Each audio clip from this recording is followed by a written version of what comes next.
I'm Margaret Curtis. I'm a pediatrician at Central Maine Pediatrics. There are two groups of food allergies. One is the more serious kind, which can sometimes lead to something called anaphylaxis, and that's the one people probably hear about the most.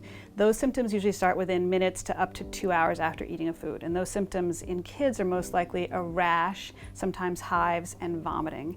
They can also have drooling, wheezing, or difficulty breathing. And obviously, if any of those things happen, you should either call us right away, or if you're really worried, even take your child to the emergency room.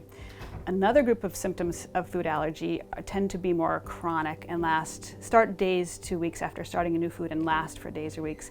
And those are things like rash, some irritation around the mouth, diarrhea, tummy upset, that kind of thing.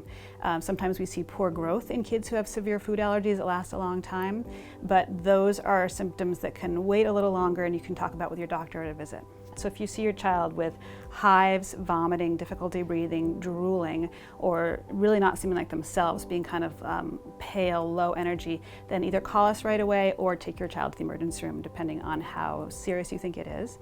If it's more of a chronic issue with rash, fussiness, diarrhea, then call us and make an appointment, in the next few days to a week. So we used to say that we should wait to introduce food to babies that might cause allergies until they were older. And then we did some more research and realized we probably weren't giving very good advice. So our best advice now is to start pretty early with babies. So your first food should still be simple foods like fruits or vegetables or baby cereals.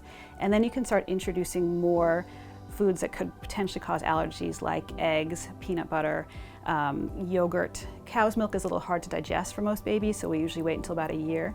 So you can start with those foods. When you think they're ready, just put a little bit on a spoon or even on their skin at first, let them kind of play with it, put it in their mouth. They don't need to eat a lot of it, but introducing those very small amounts early on, between 4 and 6 months, seems to lower allergy rates later on. Now, it can be different with a baby who has a history of eczema or if there's a family history of either food allergy or eczema.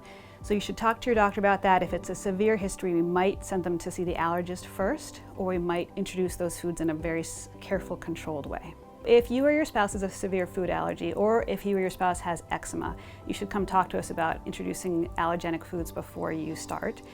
Depending on your history and your baby's history, we might refer you to the allergist first, or we might suggest starting certain foods at home in a very careful, controlled environment.